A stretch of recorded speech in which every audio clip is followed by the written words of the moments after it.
안녕하세요. 미국 주식 레버리지 ETF에 투자하는 직장인 몽키 세컨드입니다. 지난주 3억 4,200만 원이었던 해외 주식 계좌는 이번 주도 3억 4,200만 원 그대로네요. 이번 주 화요일까지만 해도 알파벳의 주가가 괜찮았는데 AI 핵심 인재 이탈 및 조직 개편 이슈로 인해 다시 하락했네요.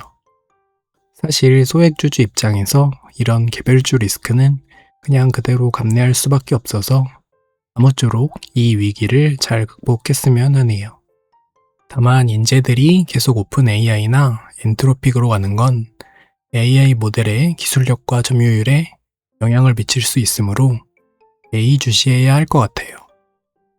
오늘은 정부가 발표한 ISA 개편안에 대해 알아볼까 했는데 발표 직후 투자자의 반발과 대통령의 전면 재검토 지시가 있어서 수정될 가능성이 있으므로 핵심만 짚어볼게요. 기존에는 연 2천만 원 납입 한도가 이월돼서 올해 2천만 원을 못 채웠어도 내년에 4천만 원을 채우면 되는데요. 개편안은 한도가 이월되지 않아 올해 채우지 못한 금액은 그냥 못 채운 거고 내년에는 2천만 원만 채울 수 있게 됩니다. 다음은 만기 제한인데요. 기존에는 3년 의무 가입 후 무기한 연장이 가능해 복리 및 과세 이연 효과를 길게 누릴 수 있었지만 개편안은 최장 5년까지만 유지할 수 있고 5년이 되면 계좌를 깨고 세금을 정산해야 됩니다. 이건 ISA 개편안이 아니라 ISA 혜택 축소안이라고 해야 되는 거 아닐까요? 그냥 투자자들은 복리 및 과세 이연 효과 누리지 못하게 하고 5년마다 꼬박꼬박 세금 징수시키자는 목적만 중시한 정책 같네요. 그렇지 않아도 돈이 묶이는 게 싫기도 하고 해외 주식 단일 종목 레버리지 ETF 매매가 안 돼서 ISA, IRP, 개인연금 저축을 모두 이용하지 않고 있었는데 이번 ISA 개편안 발표로 인해 좀 더 생각이 확고해졌습니다. 개편안 내용이 수정된다고 하더라도 이런 안을 발표하는 정부 자체가 바뀌지 않는 이상 방향성은 항상 동일할 거고 강도는 더 심해지는 미래밖에 예상이 안 되네요. ISA를 건드렸으니 IRP랑 개인연금 저축도 건드려서 복리 및 과세 이연 효과를 줄이고 어떻게든 세금을 징수하게 만들 것 같네요. 2주 전에 직장인의 월급의 소득 공제 기준이 2천만 원이었는데 1천만 원으로 낮춰서 초과 시 건강보험료를 징수한다는 소식을 봤는데요.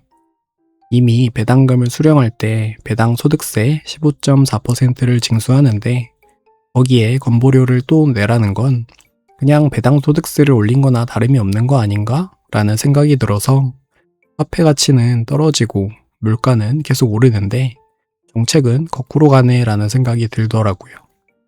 자산 증식이나 배당금으로 노후를 열심히 준비하려는 사람의 돈에 어떻게든 최대한 세금을 징수하려는 것 같은데요.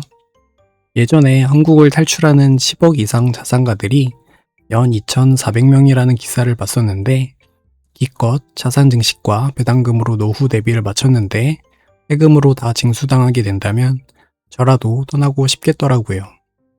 국세청은 139명이라고 밝혔지만 오히려 세금 징수의 혈안인 지금의 정부가 발표하니까 더 신뢰가 안 가더라고요.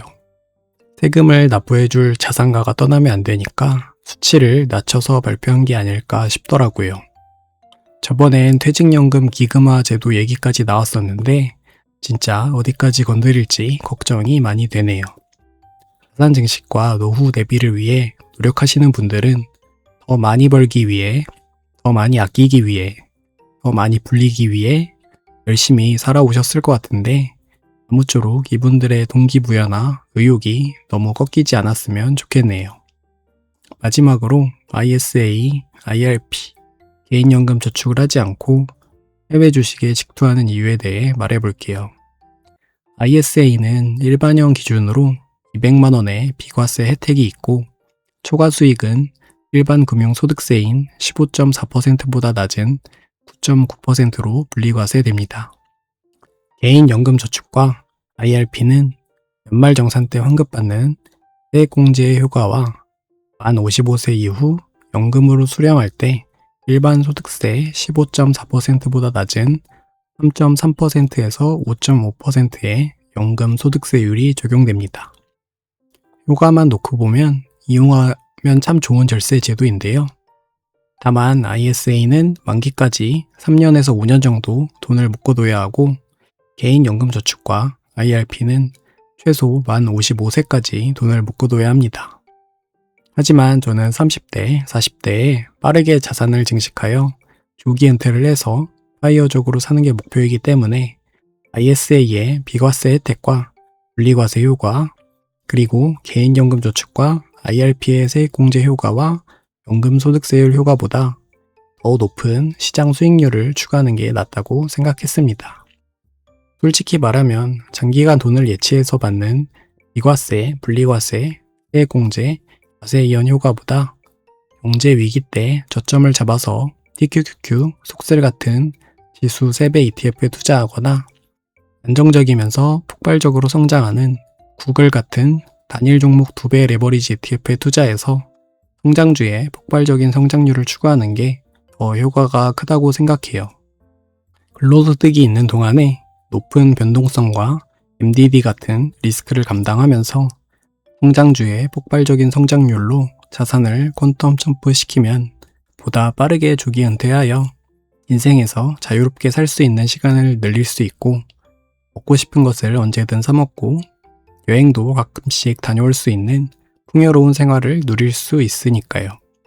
만약 ISA나 연금계좌에 큰 자산을 예치시켜 두었다면 유동성이 묶여서 제가 원하는 시장 수익률을 초과하는 투자가 불가능해지기도 하고 조기 은퇴를 하게 되면 어차피 계좌를 해지하고 커브드콜이나 배당주로 전환을 해서 현금 흐름을 만들어야 하기 때문에 계좌 해지하면서 지금까지 받은 세액공제나 낮은 세율도 어차피 다 뱉어내야 됩니다. 그리고 조기 은퇴를 목표로 삼는 투자자 입장에서는 만 3년에서 5년이나 만 55세까지 장기간 돈을 묶어두는 행위나 생각 자체가 자연스럽게 은퇴 기간을 더 뒤로 미루게 만들고 어쩔 수 없이 린 파이어나 바리스타 파이어를 할 수밖에 없게 만드는 결과로 이어지게 만들 거라고 생각되네요. 사실 파이어를 빠르게 하던 느리게 하던 가난하게 하던 풍요롭게 하던 간에 은퇴를 한 시점에 거주할 부동산과 현금 흐름을 위해 목돈을 무조건 쓸 수밖에 없기 때문에 파이어족을 목표로 삼는 분들이라면 ISA나 연금계좌는 오래 운용하기가 힘들어서 효과를 크게 보기 힘들 거라는 게 제 결론입니다.